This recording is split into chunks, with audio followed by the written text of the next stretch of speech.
Moi je m'appelle Maxime Sorel, j'ai 33 ans, je vis du côté de Saint-Malo.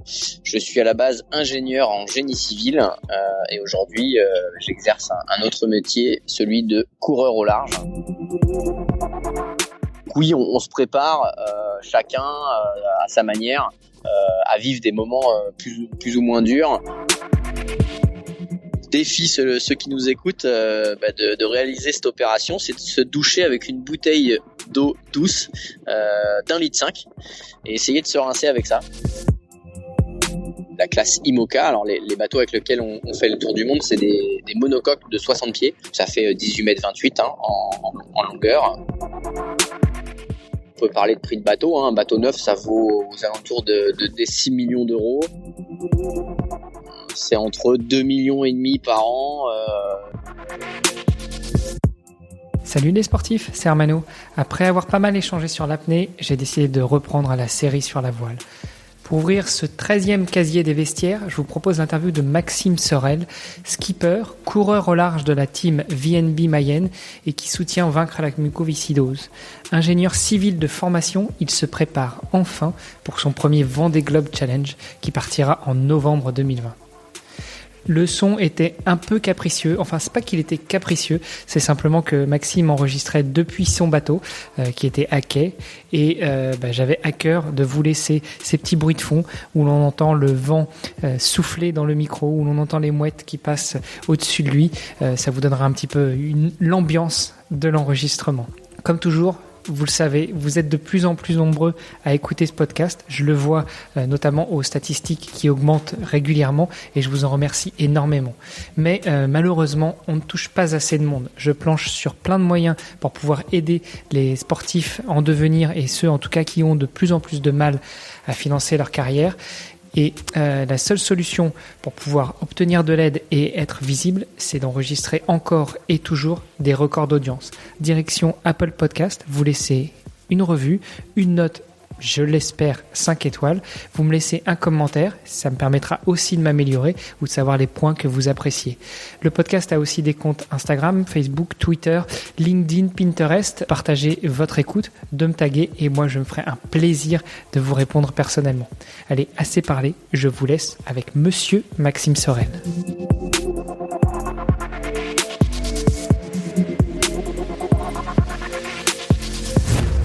Salut les sportifs, vous êtes sur le podcast Dans les vestiaires et je suis Hermano, bienvenue pour ce nouvel épisode. Vous le savez, on a déjà lancé une série avec des apnéistes, j'ai déjà reçu une jeune voileuse en la personne de Kenza Coutard. Aujourd'hui, on continue la série puisque j'ai la chance de recevoir Maxime Sorel qui se prépare. On va lui demander pourquoi est-ce qu'il se prépare, mais en tout cas, salut Maxime. Salut à tous. Écoute, je crois que j'en ai déjà un peu trop dit. Ce que je préfère, c'est laisser la parole à mes invités. Donc, ce que je te propose, c'est te laisser le micro pour nous dire un petit peu qui tu es, ce que tu fais, quel âge tu as et quel est ton projet. Ouais. Moi je m'appelle Maxime Sorel, j'ai 33 ans, je vis du côté de Saint-Malo. Je suis à la base ingénieur en génie civil et aujourd'hui j'exerce un autre métier, celui de coureur au large. Donc je réalise toutes sortes de courses à la voile à travers différents océans. Et là on est en pleine préparation pour faire le tour du monde, le Vendée Globe en solitaire, sans escale et sans assistance. Finalement, nous on a vécu une période de confinement là un petit peu mondiale pendant 2 mois. Toi tu vas la prolonger pendant plus de temps encore en étant sur l'eau. Ouais, c'est ça, c'est un tour du monde qui se fait généralement en un petit peu moins de 3 mois. Donc oui, c'est dans un bateau qui est pas très grand. Du moins, l'espace qu'on a pour vivre est pas très grand et ça peut s'apparenter à une forme de confinement, même si le confinement qu'on a subi, on l'avait pas choisi. On n'avait pas choisi la date, on s'était pas préparé avant. Chose que moi je fais actuellement pour préparer le tour du monde, quoi. Alors justement, on va peut-être enclencher tout de suite sur la question classique de ces derniers temps. Tu l'as dit, le confinement, on l'a pas choisi. J'ai eu à ce micro des apnéistes qui renvoient une image justement de sportifs très introvertis, très concentrés sur eux-mêmes, très dans la mouvance yoga, méditation et autres. Est-ce que un coureur au large, vous êtes un petit peu dans cet état d'esprit et finalement, qu'est-ce que ça a changé pour toi le confinement ?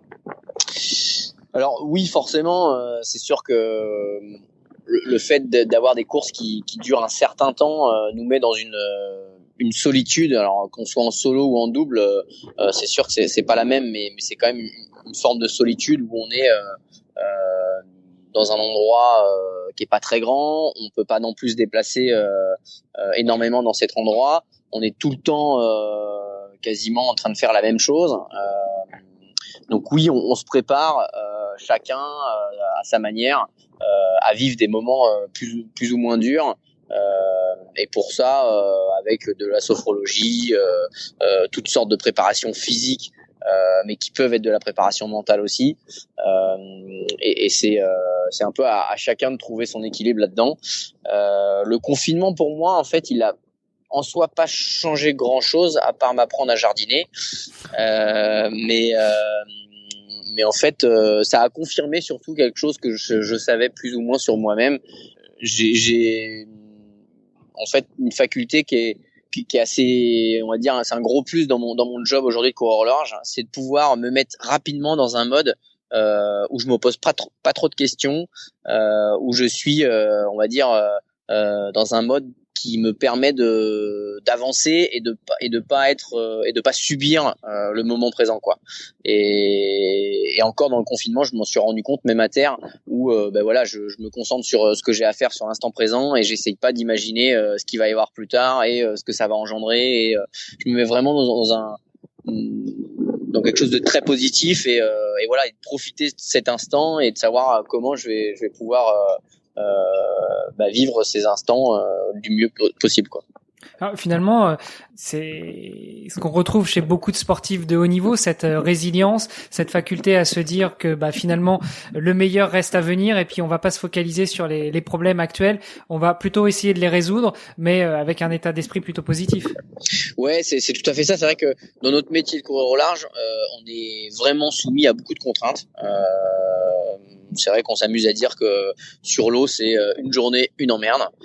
Parfois, c'est bien plus. Et c'est vrai le propre de notre job, c'est quand même de s'adapter aux situations. Et le confinement, c'était un peu ça, quoi. C'est-à-dire qu'on nous a dit du jour au lendemain, vous allez rester chez vous. On sait pas pour combien de temps, et adapte-toi, quoi.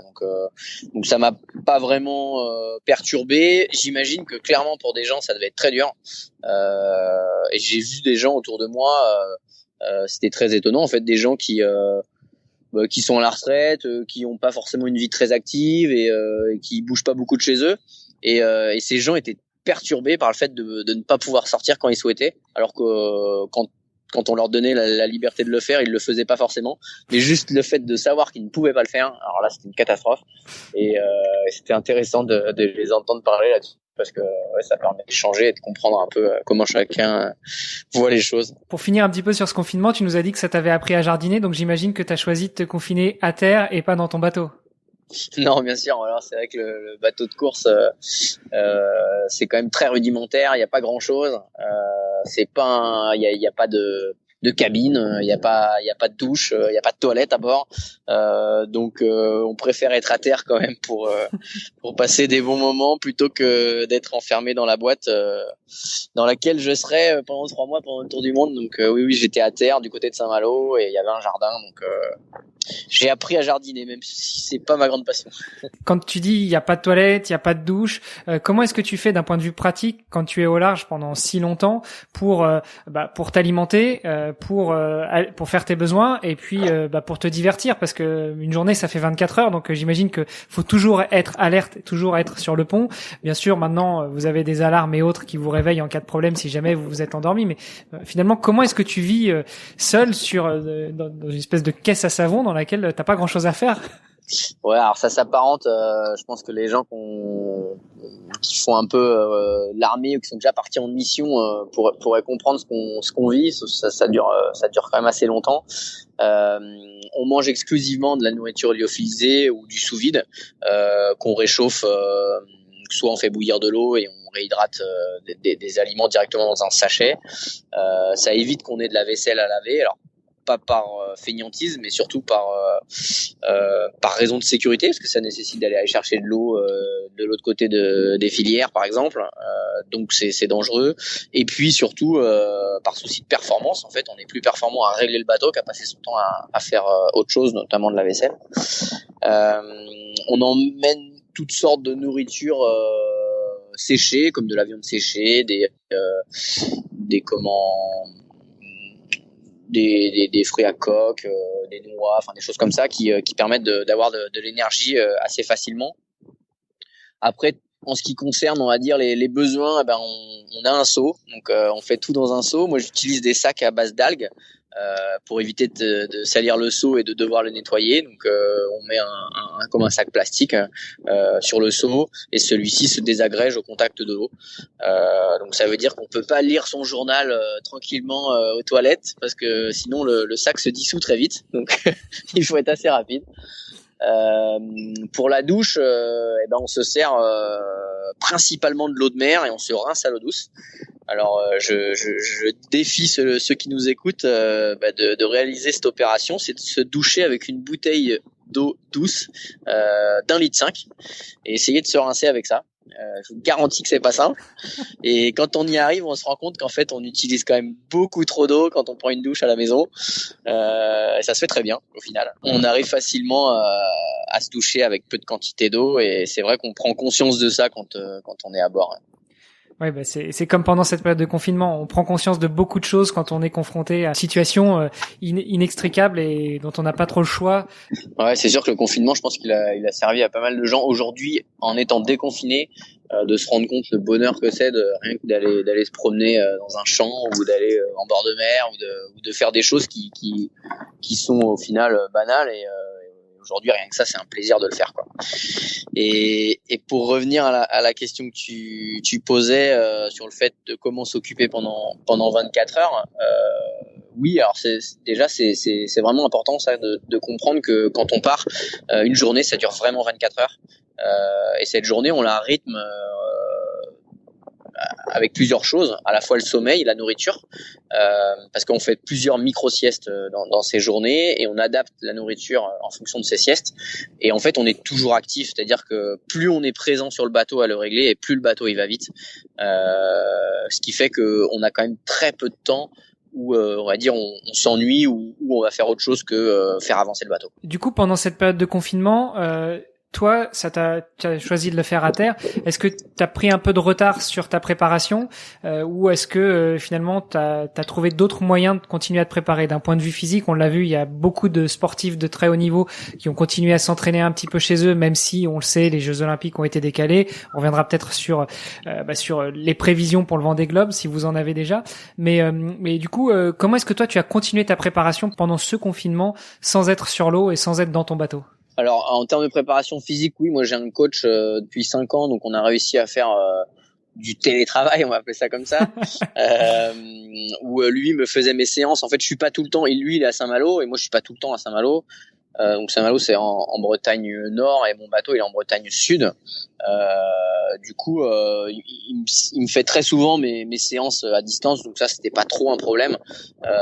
Après je peux pas dire que je suis préparé de la même manière que s'il n'y avait pas eu ce confinement. C'est vrai que le fait d'être confiné, on marche moins, on est quand même les muscles travaillent moins, donc ils sont un peu plus atrophiés. Oui, je suis moins bien préparé, mais ça reste acceptable et on va assez facilement récupérer ce retard sur cette partie-là. Ensuite, il y a une autre partie de la préparation qui se voit pas beaucoup sur la course au large, une préparation qui est à terre, qui est presque plus administratif. Faut savoir que le Tour du Monde, c'est quasiment une des seules courses qui est sans escale et sans assistance. Ça veut dire qu'on n'a pas le droit de s'arrêter quelque part et de réparer. On est obligé de tout faire en mer. D'habitude sur d'autres courses on a une équipe technique qui peut venir en fonction de la course, qui peut venir en Espagne, aux Açores, enfin n'importe où nous aider à réparer avec du matériel. Et là en fait il faut imaginer tous les scénarios possibles de ce qui peut éventuellement casser ou ce qu'on pourrait réparer nous-mêmes à bord. Et tout ça il a fallu l'écrire, donc on a fait des des procédures et des modes opératoires de comment réparer les choses qui, on imagine, pourraient casser et qui seraient réparables par un seul homme à bord d'un bateau, quoi. Et ça c'est un gros travail qu'on a mené sur le premier mois de confinement. Puis j'imagine qu'il y a aussi une grosse partie anatomie. On l'a vu, certains skippers pendant le Vendée Globe il y a quelques années qui se sont blessés, qui ont été obligés de se recoudre ou de se soigner tout seuls avec une assistance téléphonique. Alors maintenant, avec les moyens dont on dispose, un Skype, un Zoom ou autre, ça peut encore plus faciliter les fonctions d'un médecin à distance. Mais j'imagine qu'il y a aussi cette grosse partie-là que vous avez dû étudier. Ouais, bien sûr. Alors ça, on a des formations en médical pour apprendre. Alors on a une très grosse pharmacie à bord. On n'est pas médecin, on n'est pas pharmacien, chirurgien. En revanche, on se doit de savoir à quoi tout sert. Et oui, ensuite on a une assistance avec un médecin de course qui peut nous aider sur un protocole ou sur des modes opératoires de X choses qu'on pourrait avoir. Et c'est sûr que oui, faut être prêt à tout. Alors on s'entraîne pas sur soi-même, à se recoudre notamment. On s'entraîne plutôt sur une patte de cochon ou des choses comme ça pour avoir cette sensation de chair et de savoir un peu comment ça se passe. Donc oui, on est formé pour ça et on est aussi formé pour la partie chaîne des secours. Qui est très importante, savoir comment ça va se passer si jamais on met en place cette chaîne des secours. On a des balises satellites à bord qui permettent de la déclencher sans forcément avoir un appel téléphonique, parce que parfois on n'a plus de courant à bord et donc on ne peut pas téléphoner. Et donc on a un système de balises qui met en place une chaîne des secours, qui signifie qu'en fait on est quasiment plus maître de notre bateau à bord. C'est eux qui prennent en charge la récupération de façon à pouvoir venir nous sauver, quoi. Et dans ce cas-là, j'imagine que la course s'arrête. Ouais. À partir du moment où on a déclenché cette balise, c'est qu'on est en vraie difficulté et que le bateau ne peut plus avancer ou du moins que nous on est blessé et qu'on ne peut plus le faire avancer. Très belle transition, puisque tu nous l'as dit, vous avez beaucoup de choses à apprendre en cas de besoin de réparation. Vous avez une grosse pharmacie, j'imagine que t'embarques aussi beaucoup de matériel avec toi. Tu l'as dit, beaucoup de nourriture et tout ça, ça implique des frais. Comment est-ce que finalement tu finances une saison, c'est pas tellement une saison, c'est plutôt un objectif, un Vendée Globe. Sur combien de temps ça se prépare et comment ça se finance? Ouais, on peut vraiment parler de saison parce qu'en fait on a un championnat de la classe IMOCA. Alors les bateaux avec lesquels on fait le tour du monde, c'est des monocoques de 60 pieds. Ça fait 18 mètres 28 en longueur. Ça fait 5 mètres 60 de large. On a un mât qui culmine à 30 mètres de hauteur d'air et une quille qui fait 4 mètres 50. Donc c'est sûr que ce sont des bateaux qui coûtent assez cher. Nous, on n'a pas un bateau de dernière génération. On peut parler de prix de bateau. Un bateau neuf, ça vaut aux alentours des 6 millions d'euros. Et nous, on a un bateau qui vaut tout juste le million d'euros. Et après, c'est déjà pas mal. Ouais, c'est déjà pas mal. Et après, en fonctionnement, ça varie en fonction des teams. C'est entre 2,5 millions par an, et nous on est un tout petit peu moins quand même, voire beaucoup moins. On est à peine la moitié, on est tout juste au million d'euros de fonctionnement. Tu dis beaucoup nous et beaucoup team. Est-ce que tu peux justement nous en dire plus, parce que le Vendée Globe c'est une course en solitaire. Malgré tout, t'es pas tout seul. Même si t'es tout seul dans le bateau, t'es pas tout seul dans ton équipe. Je me suis amusé à dire une phrase, c'est qu'on n'est jamais aussi bien entouré qu'en naviguant en solitaire en fait. Parce que oui, on a une équipe technique qui est à terre, on a des équipes de communication. Donc moi aujourd'hui, j'ai une entreprise qui gère l'ensemble de ces gens-là. Nous, on est une petite équipe de 3 personnes en technique plus moi, et on a, on va dire, entre 2 et 4 personnes sur la partie communication presse. Pour les plus gros teams, ça peut aller jusqu'à 30 personnes. D'où ces budgets annuels un peu pharaoniques. Ouais, c'est ça, ouais. Alors, pharaonique, oui, si on compare à d'autres sports comme le vélo, la Formule 1 ou le foot, en fait, c'est dérisoire, quoi. Ouais. Les budgets sont pas énormes. Ouais, c'est sûr que quand on voit les prix de certains transferts de foot et notamment les derniers avant cette histoire de Corona crise, on atteignait des sommes qui auraient pu te permettre de t'acheter quelques beaux bateaux tout neufs. D'en avoir plusieurs. Si on fait le compte, on va pas forcément parler d'une team régulière, mais donc toi, ton bateau, c'est environ 1 million d'euros. Le budget de fonctionnement, c'est environ 1 million d'euros par an. C'est ça. Rappelle-nous, le Vendée Globe, c'est pas tous les ans. Non, c'est tous les 4 ans. Donc en fait, on a des courses, on va dire des transatlantiques. Donc on traverse l'Atlantique sur différentes courses comme la Route du Rhum, la Transat Jacques Vabre, la Transat anglaise, la Québec-Saint-Malo, des choses comme ça. Ça, on en a une par an environ. Et donc l'idéal, c'est de se préparer sur 4 ans pour le Vendée Globe, parce que c'est quand même une très grosse course. Et donc pour revenir à l'équipe, oui, cette équipe elle est chaque saison complétée ou renouvelée en fonction des courses qu'on fait, quoi. Donc chaque saison, c'est-à-dire chaque 4 ans quand tu prépares un Vendée Globe, ou pour toi une saison c'est une année? Une saison c'est une année. D'accord. Une saison c'est une année qui a un programme plutôt solitaire ou plutôt en double ou plutôt en équipage en fonction des différents transats. Une Jacques Vabre par exemple c'est à 2, une Route du Rhum c'est en solitaire, une Québec-Saint-Malo c'est en équipage, donc entre 3 et 4 personnes.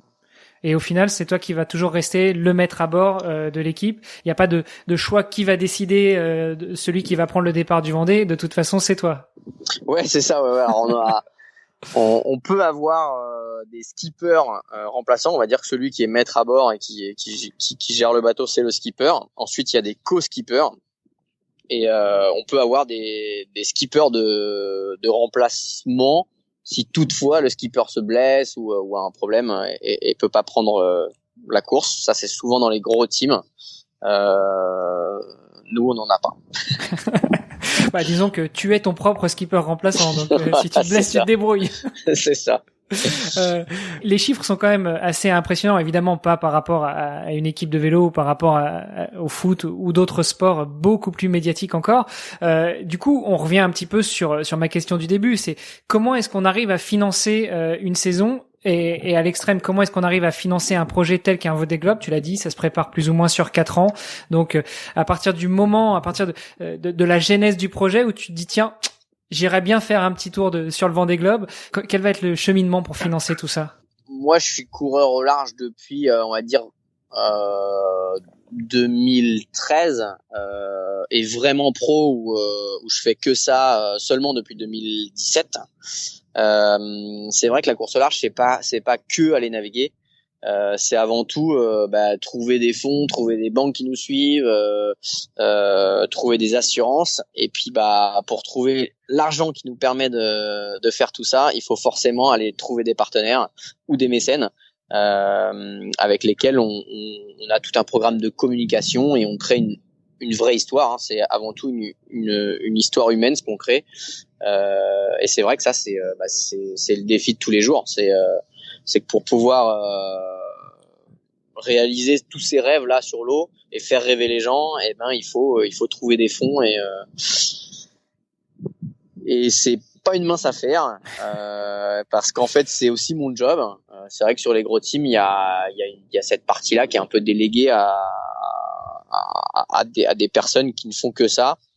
Moi aujourd'hui c'est d'abord mon rôle d'aller trouver de l'argent pour pouvoir financer ça, et c'est vrai que c'est pas simple. C'est-à-dire si tu nous faisais une journée type d'un Maxime Sorel en incluant cette recherche de partenaires ou alors c'est l'entretien de la relation avec les partenaires, alors j'ai pris l'échelle de la journée mais c'est peut-être plutôt l'échelle de la semaine, du mois, de l'année, comment ça se passe? C'est quasiment du 50-50 sur la partie hivernale. On va dire qu'on a 3 mois où le bateau il est dans les hangars, et puis on le bichonne, et c'est vraiment cette partie-là qui est hyper importante pour.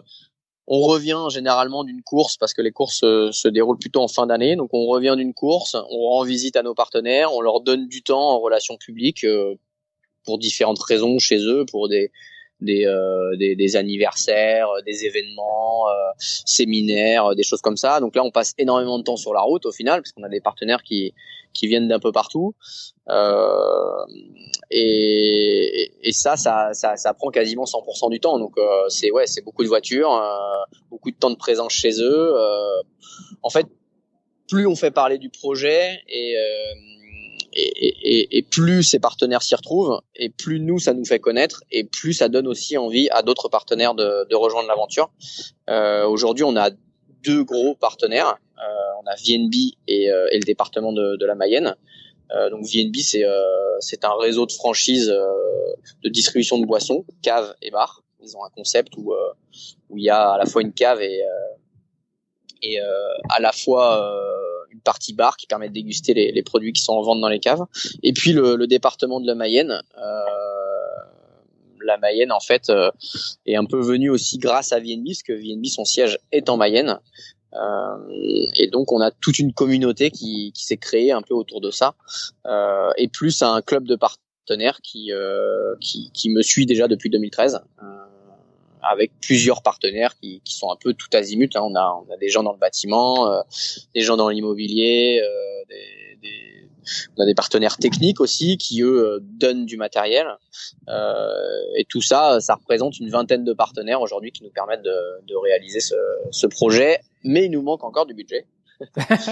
Donc ma mission elle est pas encore finie. Et en plus de la préparation du bateau, il faut aller chercher cet argent, quoi. Donc en plus de la préparation du skipper et du bateau, il faut aussi bichonner les comptes de la banque et aller chercher des partenaires. C'est ça. Alors c'est sûr que la partie Covid là qu'on vient de vivre m'a pas forcément aidé sur l'ensemble de mes relations avec des prospects, parce que oui, aujourd'hui les entreprises font de la conservation de trésorerie, et puis voilà, ils ont pas forcément du budget à engager sur des projets sportifs dans l'immédiat, et donc voilà, pour le moment c'est un peu en stand-by. Donc ouais, c'est la difficulté du moment. Tu nous as dit tout à l'heure que tu avais commencé à naviguer depuis 2013, que tu es pro, enfin tu en vis depuis 2017.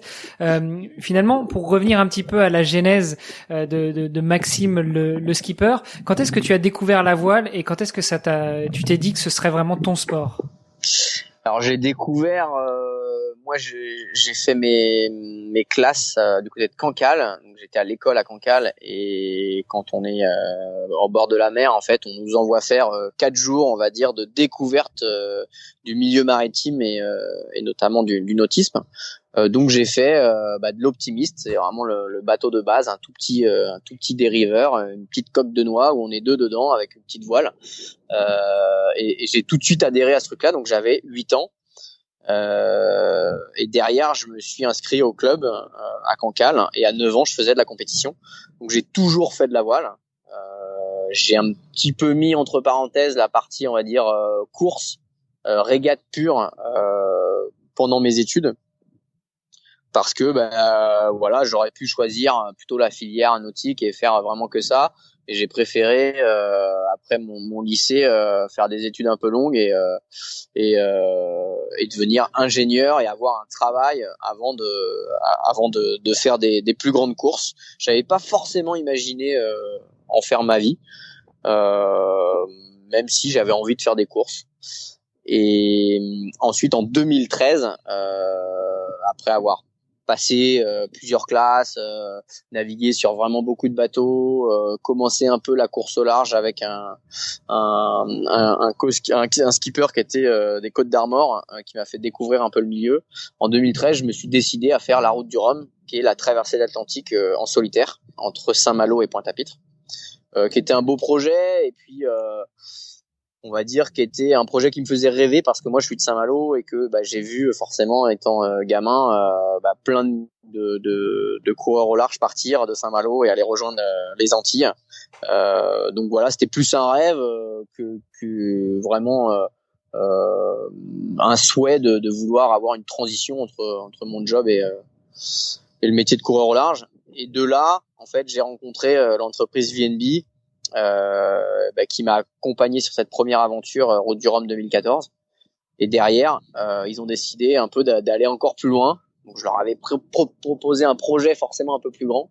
Donc on était en classe 40, c'est les plus petits bateaux de la course au large. Ça fait 40 pieds, ça fait 12 mètres 18 de long. C'est 6 mètres de moins que le bateau actuel. Et je leur ai proposé de construire un bateau qui n'existait pas. On est parti d'une feuille blanche avec un architecte. Et ils ont signé, donc on a fait 4 années en classe 40 où on a fait toutes les courses qu'on pouvait faire. Mais du coup, j'imagine que ton premier besoin de financement, et tu l'as dit finalement en rencontrant VNB, il s'est présenté en 2013 quand tu as décidé de faire cette route du Rhum. À l'époque, tu avais déjà financé de façon personnelle ton projet, ou c'est vraiment VNB qui a apporté le maximum du financement? Alors en fait non, VNB sont arrivés 3 semaines avant le départ de la route du Rhum, ou un mois tout juste. Donc on avait déjà commencé à avoir pas mal de partenaires. De par mon métier d'ingénieur en génie civil, avant de me lancer déjà dans ce projet, j'avais un peu sondé des fournisseurs, des clients même de mon job, savoir si eux ça les intéressait de me suivre et comment ils pourraient m'aider là-dessus. Et je m'étais rendu compte qu'il y avait pas mal de gens en fait qui adhéraient vraiment au projet, qui trouvaient ça sympa d'avoir un gars avec qui ils travaillent au quotidien, qui se lance un défi de faire une traversée atlantique en solitaire. Et du coup c'est là que je me suis dit là si j'y vais pas maintenant, j'irai jamais. Donc j'ai créé une association. Et avec cet asso, je suis allé voir des banques, leur dire j'ai un projet, je veux faire la route du Rhum. En revanche, il me faut un bateau pour pouvoir trouver des partenaires, parce que sinon j'ai rien à vendre. Il faut acheter un bateau. Le bateau à l'époque coûtait 120 000 €, le classe 40, et donc il fallait que j'emprunte de l'argent. Sauf que l'asso elle venait d'être créée une semaine avant que j'aille voir le banquier, et il m'a dit c'est un peu compliqué, l'asso elle a pas d'argent, comment on fait? Et du coup je lui ai dit moi j'ai de l'argent que j'ai investi sur ce projet, donc j'ai aussi des partenaires qui ont signé comme une sorte de compromis d'engager de l'argent sur ce projet. Et il s'est passé en commission, et notre banquier il a vraiment fortement appuyé parce qu'il trouvait ça un peu génial, un peu fou, mais assez réaliste au final. Et faut savoir convaincre les gens d'y aller, et c'est vrai que sans avoir mis de l'argent sur la table, je pense que je serais pas là aujourd'hui. Et c'est comme ça qu'a démarré un peu cette aventure, avec des bouts de budget, des petits partenaires, des moyens. On n'avait pas de nom de bateau, et VNB est venu un peu au dernier moment pour prendre le nom du bateau. On a aussi, j'ai souhaité associer ce premier projet à une cause, qui est l'association Vaincre la mucoviscidose, une association qui m'était un peu cher, parce que j'ai connu en fait un patient de cette maladie, la muco, qui était un voisin, et on a œuvré étant gamin pour cette association. Et donc du coup je me suis dit tiens, pourquoi pas la mettre en avant sur ce projet qui lui a de l'ampleur médiatique. Et donc on a démarré comme ça avec un bateau qui s'appelait Vaincre la mucoviscidose, et VNB est arrivé sur le tard pour prendre le nom et compléter le budget et le boucler. Une belle première histoire. Ouais, une belle première histoire, ouais. Où moi, quand je suis arrivé en Guadeloupe à la fin de cette course, sur une place qui était plutôt honorable par rapport au bateau qu'on avait, et du coup j'avais pas forcément imaginé derrière ce qui allait se passer. Moi je devais reprendre mon travail, j'avais 3 mois de congé en retard, donc du coup que j'ai soldé avec ce projet. Et au mois de janvier, je reprenais le boulot, et VNB m'a dit on va pas s'arrêter là. Je dis moi faut que je retourne bosser, les gars, au mois de janvier. Donc faut qu'on trouve une solution, mais là pour l'instant je vais bosser.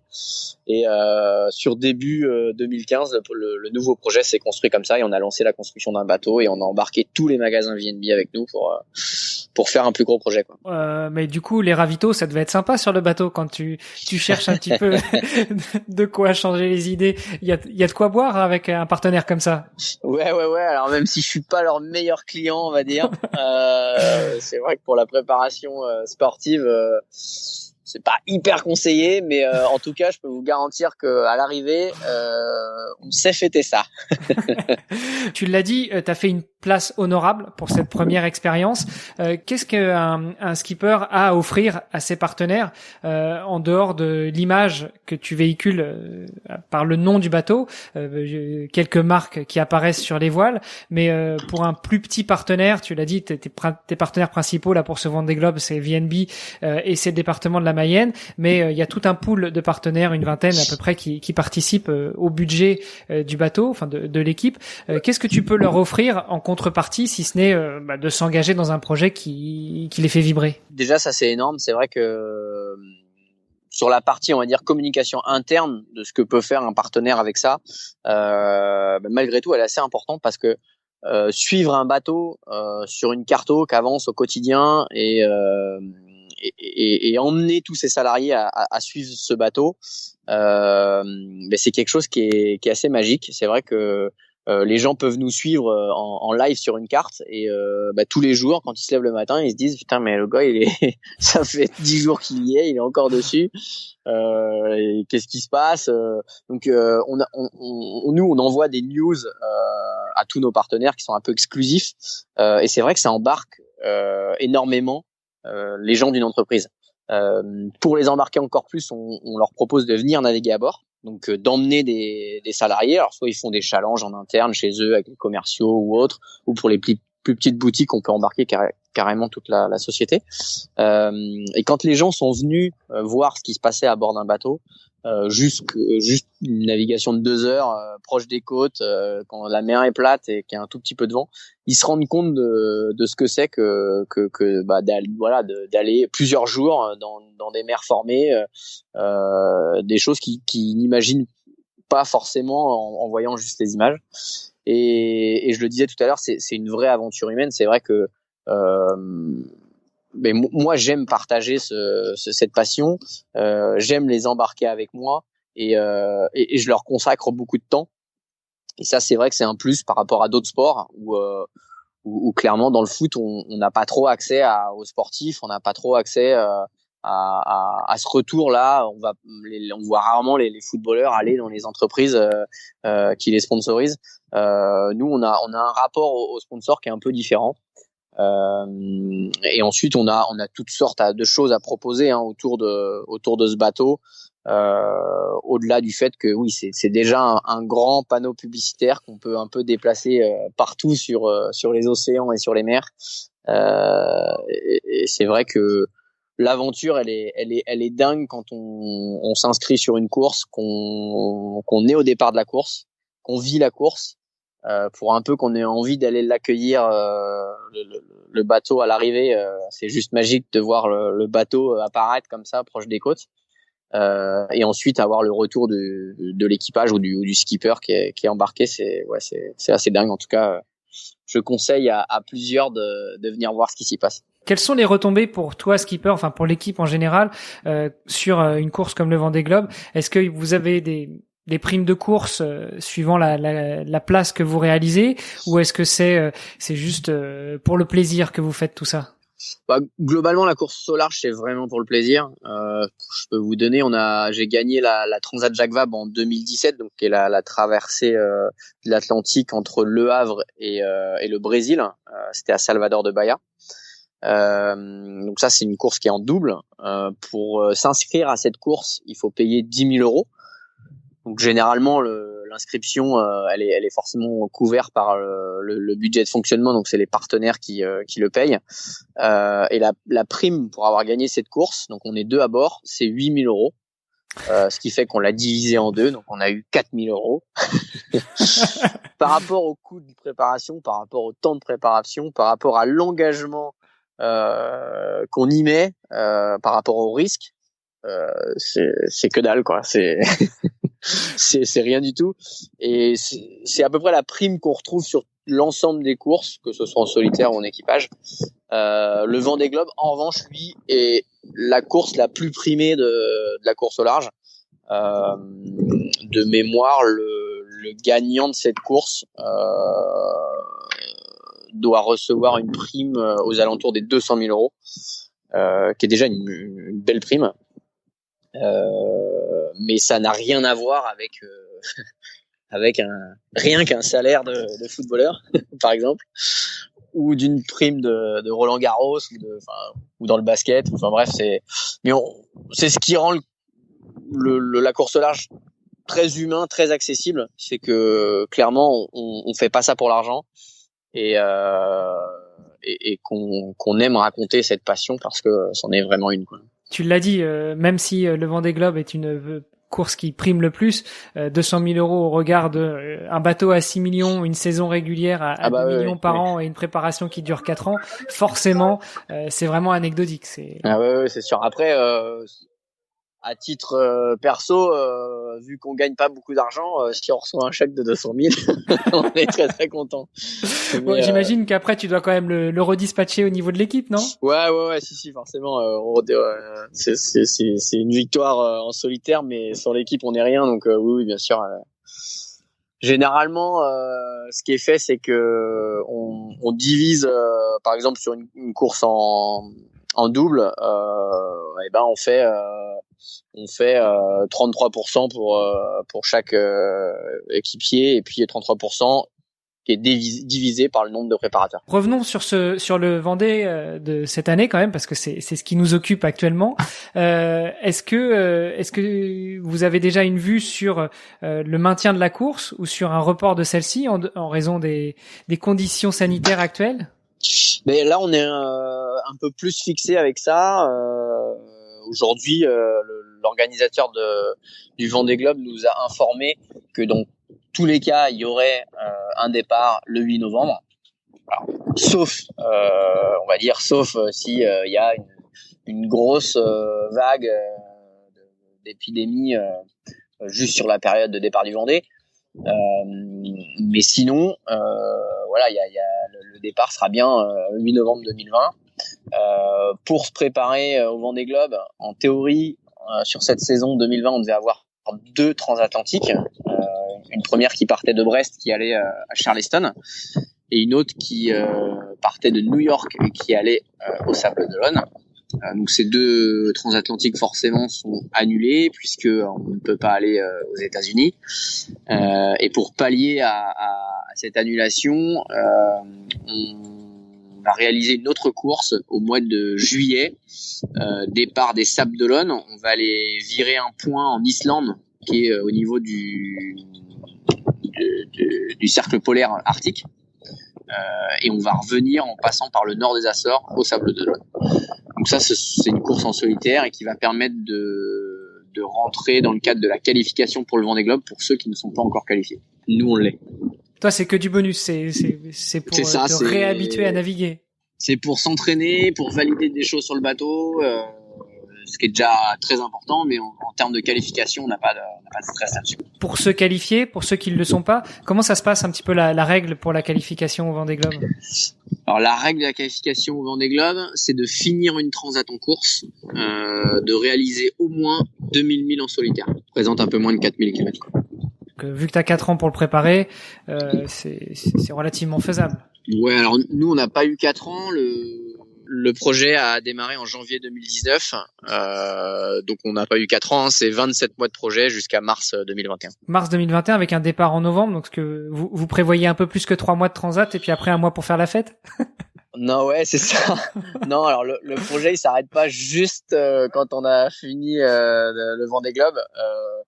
Le bateau il est pas à nous. Le bateau, en fait, j'avais trouvé un investisseur pour acheter ce bateau qui nous le loue. Donc du coup, le bateau, il a été acheté par quelqu'un à qui on loue le bateau.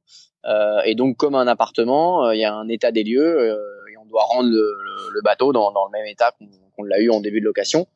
Et pour soi, on se donne un mois de chantier en fait pour rendre le bateau au propriétaire. On avance dans l'interview. Je te remercie en tout cas pour tout ce que tu nous as partagé. Pour terminer, j'aime bien poser quelques petites questions à mes invités. Alors ce que je te propose, c'est soit des réponses tac au tac très vite, soit de prendre un peu plus de temps comme tu l'entends. Ça te va?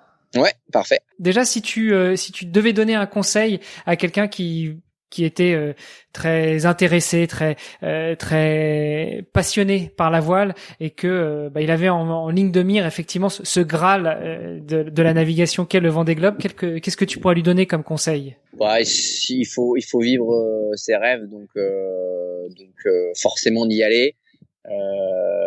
Et de pas trop réfléchir parce que c'est sûr que ça peut faire peur. Si tu pouvais te transformer en un tout petit Maxime Sorel, enfin tout petit, pour pouvoir te parler à l'oreille du Maxime Sorel qui avait 6-7 ans, tu nous as dit quand tu as commencé la voile, qu'est-ce que tu pourrais te donner comme conseil? De continuer à rien lâcher et de profiter de chaque instant aujourd'hui de ce qu'on me permet de vivre et de ce que je me suis permis d'aller chercher. Quel était le meilleur conseil qu'on t'ait jamais donné, que ce soit dans la voile, dans le boulot ou perso?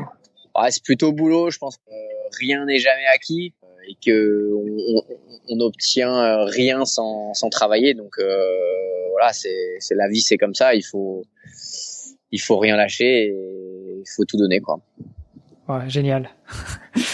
C'est marrant parce que tous les sportifs que j'ai eu l'occasion d'interviewer finissent toujours un peu sur cette note d'optimisme, mais que en tout cas le talent c'est bien, mais le talent n'est rien sans le travail. Bah ouais, complètement. Ouais. C'est sûr que nous dans la voile, en fait, vu que c'est un sport mécanique, ça se voit énormément. C'est-à-dire que on peut mettre le meilleur navigant sur le meilleur bateau. On est toujours dépendant d'une pièce éventuelle qui peut casser. Et la course au large, c'est pas juste la navigation, c'est toute la partie gestion de projet qui est hyper importante, quoi. Alors soit on a une très bonne équipe et donc du coup, le skipper n'a pas besoin de gérer ça en amont. Mais en revanche, une fois sur l'eau, la gestion des événements, elle est hyper importante, quoi. Et ça voilà, quoi. C'est la motivation et l'envie. L'envie, encore une fois, qui fait que si on l'a pas, on a beau être le meilleur, on n'y arrivera pas, quoi. Une question que je t'avais pas posée pendant cet épisode, pour travailler justement tous ces imprévus, est-ce que vous essayez de reproduire des situations en naviguant ou même à sec, et notamment, je sais pas, une casse de mât? Comment est-ce qu'on simule une casse de mât? Comment est-ce qu'on simule une casse mécanique sur le bateau? Alors, on simule plus des réparations, c'est-à-dire qu'on a une pièce, on imagine une pièce qui va casser. Et comment on va la réparer? Oui, en laboratoire, parce qu'en fait parfois on est en pleine mer, il y a de l'eau qui arrive sur le pont et ça va nous gêner pour pouvoir réparer cette pièce. Donc oui, en laboratoire, dans un atelier, on va simuler cette réparation pour être sûr que les produits qu'on emmène, ils vont bien se mélanger avec l'eau de mer et que ça va pas engendrer d'autres problèmes, quoi. Donc oui, on le fait, ouais. Vous le faites en labo, vous simulez les conditions, tu as le tangage, tu as l'eau qui arrive. Alors non, pas un tout, peu comme dans une soufflerie. Mais pas tout, mais oui, il y a certaines choses qu'on fait, ouais. Écoute Maxime, merci encore. Allez, une dernière question juste avant de te laisser partir, et celle-ci, elle me tient vraiment à cœur. Je la pose à tout le monde. Vous pouvez nous donner le nom d'une sportive ou d'un sportif qui aimerais-tu entendre sur ce podcast? C'est pas évident, ça. Francophone quand même, puisque le podcast est francophone. Ouais.